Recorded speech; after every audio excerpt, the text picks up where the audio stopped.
আসসালামু আলাইকুম রহমতুল্লাহি অবরকাতুহু। সম্মানিত দর্শক, দেশের সরকারি দল বিএনপি এবং বিরোধী দল জামাত, তাদের মধ্যে যে একটা মনস্তাত্ত্বিক যুদ্ধ চলছে এবং এই যুদ্ধ মন এবং মস্তিষ্ক দুটাকেই রীতিমতো বিষাক্ত করে তুলেছে। তা আমরা বুঝতে পারছি তাদের যে অঙ্গ সংগঠন ছাত্রদল এবং ছাত্র শিবিরের মধ্যে যে উত্তেজনা, সেই উত্তেজনার মাধ্যমে প্রধানমন্ত্রী তারেক রহমান এবং আমিরে জামাত জনাব শফিকুর রহমান, ডাক্তার শফিকুর রহমান, তারা দুজনই সংসদে যে আচরণ করছেন এটি মূলত ফরমাল। একজন আরেকজনের সঙ্গে ভাব বিনিময় করছেন, সালাম বিনিময় করছেন এবং মুখোমুখি কথা বলতে গিয়ে অথবা সংসদে ভাষণ দিতে গিয়ে তারা প্রাণান্ত চেষ্টা করছেন মূলত পারস্পরিক সৌহার্দ্যপূর্ণ একটি সম্পর্ক রক্ষা করার জন্য। কিন্তু তাদের এই যে ব্যবহার বা মন মানসিকতা, এটার সঙ্গে আসলে তাদের চিন্তার কতটুকু মিল আছে এটি নিয়ে দেশবাসী কিন্তু যথেষ্ট সন্দেহ রয়ে গেছে। এর কারণ হলো বিএনপি এবং জামাতের যারা শীর্ষ নেতৃবৃন্দ রয়েছেন তারা যে অভিযোগগুলো করছেন একে অপরের বিরুদ্ধে, সেই অভিযোগগুলো হলো ইলেকশন ইঞ্জিনিয়ারিং। এক পক্ষ অন্য পক্ষকে দায়ী করছেন যে বিএনপি ইলেকশন ইঞ্জিনিয়ারিং করে আসছে এবং লন্ডনে যে বৈঠক হয়েছে জনাব ডক্টর মোহাম্মদ ইউনূসের সঙ্গে, সেখানে মূলত ডক্টর মোহাম্মদ ইউনূসের মাস্টার প্ল্যান, আমেরিকার ডিপ স্টেটের গ্রিন সিগন্যাল, তারপর দিল্লির গ্রিন সিগন্যাল, এইগুলো সব একত্র করে আওয়ামী লীগের যে ভোট ব্যাংকগুলো রয়েছে সেগুলো আওয়ামী লীগের সভানেত্রী, দিল্লির অজিত দোভাল, এদের সকলের গ্রিন সিগন্যাল নিয়ে হিন্দু ভোট এবং আওয়ামী লীগের ভোট একচেটিয়াভাবে বিএনপিকে দেওয়া হয়েছে জিতিয়ে আনার জন্য। অর্থাৎ ভোটের মাঠে একটা ইঞ্জিনিয়ারিং হয়েছে, ফলাফল ঘোষণার ক্ষেত্রে ইঞ্জিনিয়ারিং হয়েছে বলে মানে সন্দেহ করা হয়, আরও অনেক কিছু। অন্যদিকে সরকারি দল বলার চেষ্টা করছে যে নর্মালি এরা তো আসলে 10-12টা বেশি সিট পাওয়ার কথা না, জামাতের যারা লোকজন রয়েছে কে পাবে, এরাও আসলে ইঞ্জিনিয়ারিং করে এসেছে। এবং এই সকল যে পারস্পরিক বিদ্বেষ, এই বিদ্বেষের মধ্যে অনেক কিছুতেই রীতিমতো ঘৃণা ছড়িয়ে পড়ছে এবং সেটা আমরা দেখতে পাচ্ছি বিভিন্ন নির্বাচনী এলাকাতে।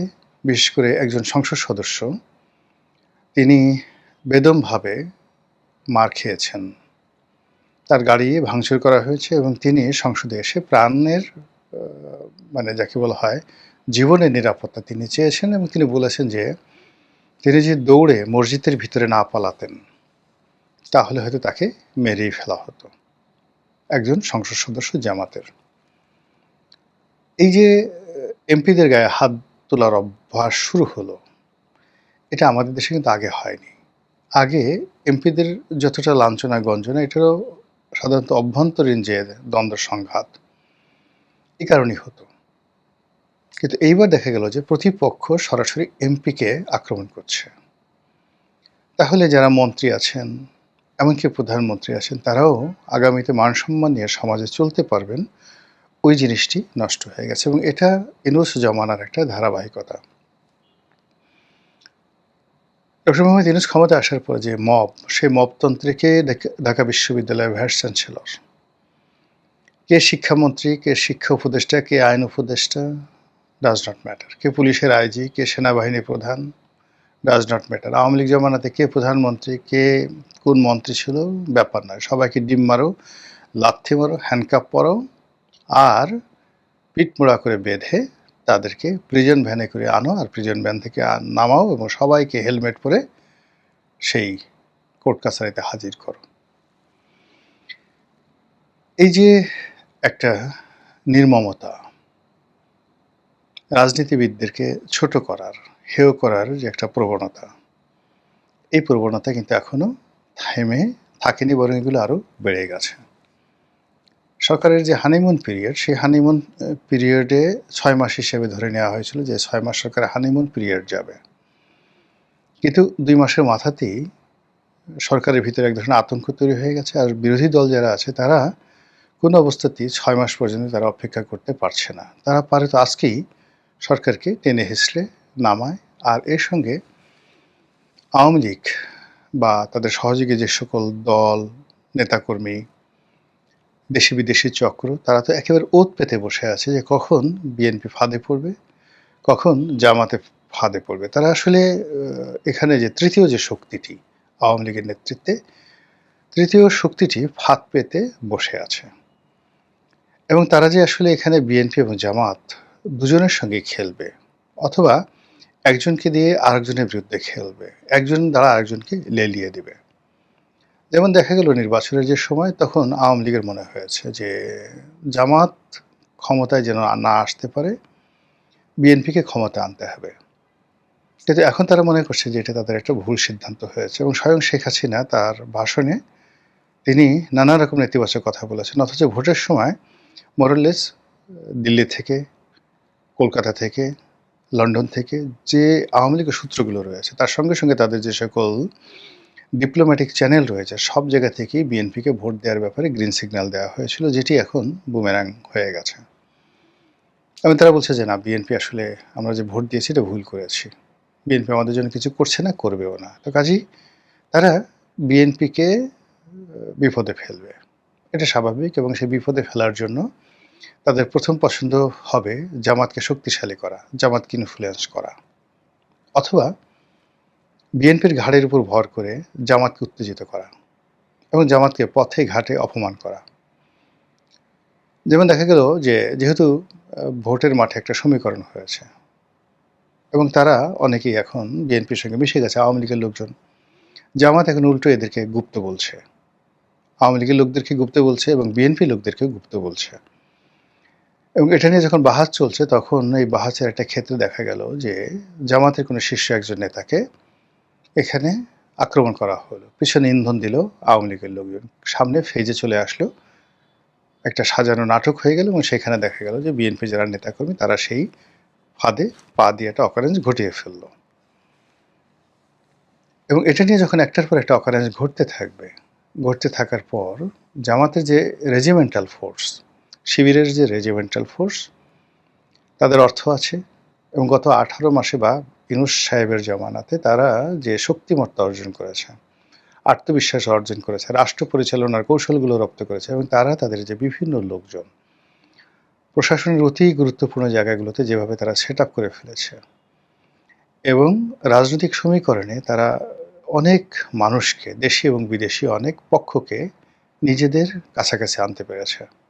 সাহিত্যিক, সাংবাদিক থেকে শুরু করে অন্য যে সকল মানুষ কখনো জামাতের দিকে ফিরে তাকাতেন না, তারাও এখন জামাতের সঙ্গে একই মঞ্চে তারা বসেন। তো এই যে অবস্থা চলতেছে, সেই অবস্থা দিয়ে তারা সহজে ছাড়বেন না, এবং এটা বিএনপি জানে।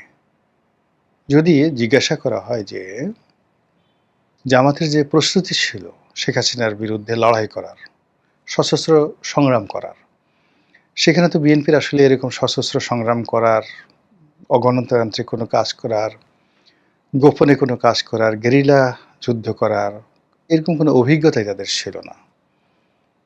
তারা রাজপথে নিয়মতান্ত্রিক আন্দোলন করবে, লড়াই করবে, বড় বড় কথা বলবে, পার্লামেন্টে বড় বড় কথা বলে মন্ত্রিত্ব করবে, এটাকেই মনে করে রাজনীতির লক্ষ্য এবং উদ্দেশ্য। কিন্তু জামাত তাদের যে লাইন আপ, সেই লাইন আপে জেহাদ করা, সেই লাইন আপে বিপ্লব করা, সেই লাইন আপে খেলাফত প্রতিষ্ঠা করা, সেই লাইন আপে আরও অনেক কিছু করার যে অ্যাম্বিশন, অভিজ্ঞতা, কানেকটিভিটি, এবং তাদের সামনে অনেকগুলো বাস্তব অভিজ্ঞতা রয়েছে, বাস্তব উদাহরণ রয়েছে। সিরিয়াতে যা হয়েছে, লেবাননে যা হচ্ছে, মিশরে যা হয়েছে বা হচ্ছে, কুর্দিদের মধ্যে যা হচ্ছে, আফগানিস্তানে, ওয়াজিরিস্তানে, পাকিস্তানের বেলুচিস্তানে যা কিছু হচ্ছে, এই সবগুলোই জামাত গভীরভাবে পর্যবেক্ষণ করে। এবং জামাতের যারা কর্মী সমর্থক, তারা এই সমস্ত ব্যাপারে একেবারে রীতিমতো PhD degree holder, they know everything. তো সেই দিক থেকে তাদের যে রেজিমেন্টাল ফোর্স এর সঙ্গে যদি আগ্নেয়াস্ত্র যুক্ত হয়ে যায়, এর সঙ্গে যদি বিদেশি প্রযুক্তি যুক্ত হয়ে যায়, এক্সপার্টিস যুক্ত হয়ে যায়, এখানে অনেক কিছুই হতে পারে এবং এই কারণে মির্জা ফখরুল ইসলাম আলমগীর অতি সম্প্রতি বলেছেন জামাতকে রাজনৈতিকভাবে নির্মূল করতে হবে। তিনি খুব কৌশলে কথাটা বলেছেন। কিন্তু রাজনৈতিকভাবে করেন বা প্রশাসনিক ক্ষমতা ব্যবহার করে করেন, এটা কোনো অবস্থাতেই মানে জামাতের জন্য সুখকর হবে না। জামাত আবার এটার অনেক উত্তর দিয়েছে। উত্তর দিয়েছিল জামাত সেটা বুঝতে পারছে যে আমাদেরকে রাজনৈতিকভাবে কিভাবে মোকাবেলা করবে। বিএনপির যে রাজনীতি আর জামাতের রাজনীতি তো আলাদা। জামাতের রাজনীতি যারা মোকাবেলা করতে পারবে তারা চরমোনাই হতে হবে। আট্রশির পীর মোস্তফা আমির ফয়সাল হতে হবে। কিংবা ধরুন জামাতকে মোকাবেলা করার জন্য সেই মাইজভান্ডারী নজিবুল হক মাইজভান্ডারী তাকে যেভাবে শেখ হাসিনা সামনে নিয়ে এসেছিলেন, জামাতকে মোকাবেলা করার জন্য ইনকিলাব, মাওলানা মান্নান, জমিয়তুল মুদাসসিরিনের যে একটা বিশাল ২ লক্ষ ২.৫ লক্ষ মাদ্রাসার শিক্ষক আছে, তাদেরকে যেভাবে প্রেসিডেন্ট জিয়াউর রহমান কাছে টেনে নিয়েছিলেন, প্রমোট করেছিলেন, টাকা দিয়েছিলেন, ফলে কি হতো জামাতকে তারা রাজনৈতিকভাবে মোকাবেলা করতে পেরেছিলেন। বিএনপির সেই আদি জামানাতে মানে জিয়াউর রহমান সাহেবের জামানাতে এবং আওয়ামী লীগের জামানাতে জামাতকে রাজনৈতিকভাবে মোকাবেলা করা গেছে।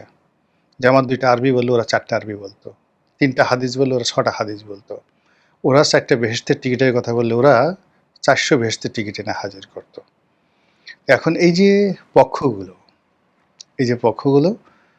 সেই পক্ষগুলোর মধ্যে ধরুন হেফাজত ইসলাম, তাদের মধ্যে কয়টা গ্রুপ আছে, কওমি লাইনে কয়টা গ্রুপ আছে, তাবলিগে কয়টা গ্রুপ আছে, এবং এইদের সবার সঙ্গে পলিটিক্যালি যে মোটিভেট করে এদের পুরো শক্তিটাকে জামাতের বিরুদ্ধে ব্যবহার করে জামাতকে রাজনৈতিকভাবে নির্মূল করবে, এইরকম লোক বিএনপিতে একজনও নেই, নট এ সিঙ্গেল ওয়ান। তাহলে কি করতে হবে? সেটা হলো রাষ্ট্রীয় ক্ষমতা ব্যবহার করতে হবে তাদের বিরুদ্ধে, মামলা মোকদ্দমা হামলা। এই জন্য জামাত খুবই স্পষ্টভাবে বলছে যে ও আপনারা বিএনপি হওয়ার চেষ্টা করছেন, না আপনারা আওয়ামী লীগ হওয়ার চেষ্টা করছেন, কোনোদিন আওয়ামী লীগ হতে পারবেন না। অর্থাৎ আওয়ামী লীগ যেভাবে প্রশাসনকে কুক্ষিগত করে জামাত নির্মূলের চেষ্টা করেছে ওটা আপনি কোনোদিন পারবেন না, ১০০ বার চেষ্টা করেও পারবেন না। এর কারণটা হলো আওয়ামী লীগের যে একছত্র আধিপত্য ছিল সব জায়গাতে, সেই আধিপত্যটা বিএনপি প্রতিষ্ঠা করতে পারবে না। এখানে আওয়ামী লীগের লোক আছে, বিএনপির লোক আছে এবং জামাতের লোক আছে, এবং টিল নাও আজকের দিন পর্যন্ত প্রশাসনের যে গুরুত্বপূর্ণ জায়গাগুলো এখন পর্যন্ত একেবারে একটা ইউরো থেকে শুরু করে সচিবালয়ের সচিব পর্যন্ত টিল নাও জামাত বেটার পজিশনে, দ্বিতীয় পজিশনে আওয়ামী লীগ, থার্ড পজিশনে বিএনপি। তো কাজেই যদি কঠোর হওয়ার নির্দেশ দেওয়া হয় জামাতের বিরুদ্ধে, এটা ল্যাপস হয়ে যাবে এবং এখানে আওয়ামী লীগের লোক খেলবে, অন্যান্য যারা লোক আছে তারা সবাই খেলবে।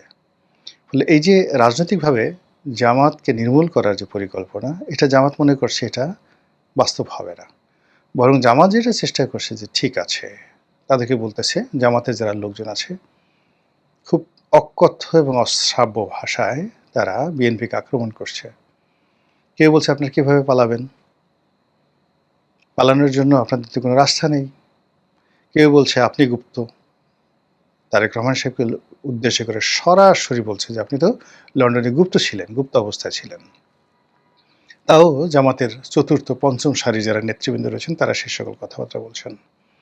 সবাই বলার চেষ্টা, জামাতের নেতাদের বা জামাতের বি টিম সি টিম তারা বলছেন যে বর্তমানে এখন পর্যন্ত সংবিধান অনুযায়ী টিল নাও বৈধ প্রধানমন্ত্রী শেখ হাসিনা, সংসদ বৈধ, তার সংসদ বৈধ, সব কিছু, এই রাষ্ট্রপতি বৈধ, আর এরপরে যা কিছু হয়েছে নিউজ থেকে আজকের দিন পর্যন্ত সব অবৈধ। কল্পনা করতে পারেন যে কীভাবে রাজনীতি ক্রমশ জটিল থেকে জটিলতর হয়ে যাচ্ছে। আর এই সকল কথা কিন্তু মানুষের মনের মধ্যে নানা প্রশ্ন তৈরি করছে, অস্থিরতা তৈরি করছে, উদ্বেগ তৈরি করছে, উৎকণ্ঠা তৈরি করছে। কিন্তু তার অ্যাগেনস্টে সরকারের পক্ষ থেকে যে একটা ন্যারেটিভ তৈরি করবে বা এই কথাগুলোর যে উত্তর দেবে, শিশির মনির যা বলছে, ব্যারিস্টার ফুয়াদ যা বলছে, কিংবা ব্যারিস্টার শাহরিয়ার যা বলছে, এই কথাগুলোকে তারা মনে করছে বিএনপি যারা লোকজন যে এগুলোর উত্তর দেওয়ার দরকার নেই। কিন্তু এগুলো তারা যাই সামনে আনছেন, এগুলো সবই কিন্তু ইথারে থেকে যাচ্ছে। It's a many many dot. ধরুন আমরা যারা কথা বলেছি শেখ হাসিনার বিরুদ্ধে ২০১৪ সনে, তারা এই জিনিসগুলো মনে করছে আরে কি রনি কি বলছে না বলছে, কিন্তু সেই জিনিসগুলি ২০২৪ সনে এসে অক্ষরে অক্ষরে বাস্তবায়িত হয়ে গেছে। ডক্টর মোহাম্মদ ইউনূসের বিরুদ্ধে আমরা যে সকল কথাবার্তা বলেছি ২০২৪ সনের আগস্ট মাসের ধরেন ১০ তারিখে ১২ তারিখে, তো সেই কথাগুলি দেখা গেল ২০২৫ সনে এসে আগস্ট মাসে ১ বছরের মাথায় সেগুলো ফলতে শুরু করেছে। ফলে এখন বিএনপি সম্পর্কে যে সকল নেতিবাচক কথাবার্তা জামাতের একেবারে তৃতীয় সারি চতুর্থ সারি নেতৃবৃন্দ, ইয়াং নেতৃবৃন্দ বলছেন, এটাকে বিএনপি যারা ক্ষমতাধর লোকজন তারা ইগনোর করছেন, কিন্তু নট লাইক দ্যাট। এগুলোকে মোকাবেলা করতে হবে এবং এর বিপরীতে রাজনৈতিক ন্যারেটিভ বিএনপির থাকতে হবে। কিন্তু এখন একজন ফুয়াদের কথা রেসপন্ড করার জন্য, যেমন ধরুন আজিজুল বারী হেলাল আছেন, অ্যাটর্নি জেনারেল ব্যারিস্টার কাজল আছেন, তারপর আইনাঙ্গনে অন্যান্য যারা আছেন, এমনকি ফারজানা পুতুল আছেন যিনি মন্ত্রী, ইয়াং যে সকল নেতৃবৃন্দ রয়েছেন যাদের ব্যারিস্টারি ডিগ্রি আছে, এই যে নতুন এমপি হলেন শাকিলা ফারজানা, তিনি আছেন, আরও অনেকে আছেন। তো তারা এই কথাগুলোর জবাব দিতে পারেন, কাউন্টার কথাগুলো বলতে পারেন, এবং এগুলো হয় কি তখন মানুষ বিচার করবে, বিশ্লেষণ করবে। কিন্তু পুরো বিষয়টা হলো যে জামাত যে সকল কথাবার্তাগুলো বলছেন তাদের নেতৃবৃন্দের মাধ্যমে যে ন্যারেটিভগুলো তৈরি করে ফেলছে, সেইগুলোর বিপরীতে বিএনপি এখন পর্যন্ত টু শব্দই করেননি। ফলে যখন সত্যিকার অর্থে ঘন্টা বেজে যাবে তখন কিন্তু আর কিছু করার থাকবে না। মহান আল্লাহ আমাদের সবাইকে হেদায়েত দান করুন, হেফাজত করুন। আসসালামু আলাইকুম ওয়া রাহমাতুল্লাহি ওয়া বারাকাতুহু।